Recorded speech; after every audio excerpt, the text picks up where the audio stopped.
I'm understanding for myself the line between light and dark and how one can create form when you think about that relative to color.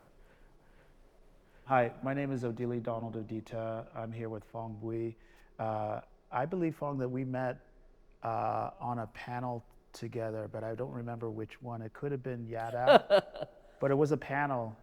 Too many panels together, so we know each other quite a while now. But tell us a little bit the inception of this show. David Kordansky came to the idea of including my dad's work, which is really, I thought, a brilliant idea.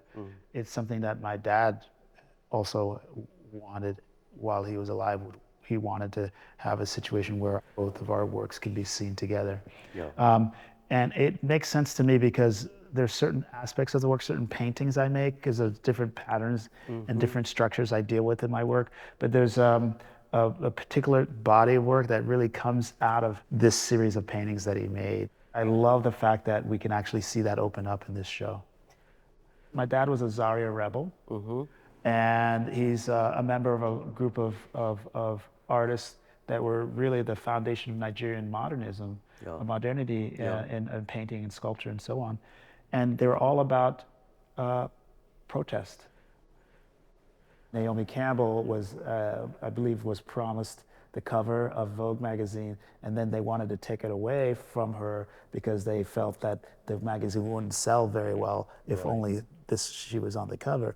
So they brought this model, Nikki Taylor, to the front, and then I believe she wanted to sue them for the fact that they were going to remove her from this assignment that they were going to give her. So to appease the situation, they made a double cover.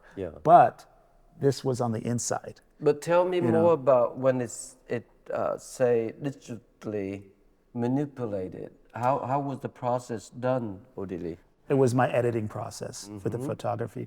And what we did is actually just withdrew text. So basically, what I'm leaving here is what I wanted to highlight as an essential kind of construct and content in the photograph.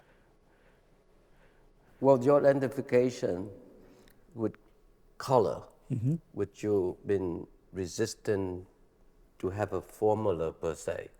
I mean, you're very mindful of each color not to be repeated, even however subtle the mixing of it turn out to be certain way unexpectedly. And I think you embrace those so-called unexpectation of how it vibrates. This is where music was my teacher, amongst other things. I can really define it. I can say everything I learned from everything around me, but I can point to it with music. The mural is called Revolution Action. Yes. That I never seen such colliding orthogonals ever in this regard. So share with us how it came about and how the significance of this mural in the context of the show. I mean, for me, Revolution Action, it's a song title from a band called Atari Teenage Riot. And it's a call to action. It's coming ideally from another song called The Revolution Will Not Be Televised, of course, by Gil Scott-Heron, where he speaks about the projection, the pre-projection of agency.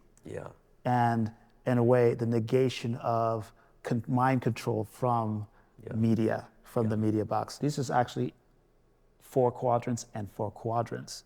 There are 8 quadrants in here. Maybe this is a revolution of screens rotating, a revolution of movie, cinema, computer screens rotating. But it's an explosion, as you say, the octagonal, the explosion of color that goes beyond itself to enter another space in here, in this portion of the wall. But this idea of revolution is revolve, is change, is in action. And in this case, are we going to be actors in this change? Or are we going to be agents of change?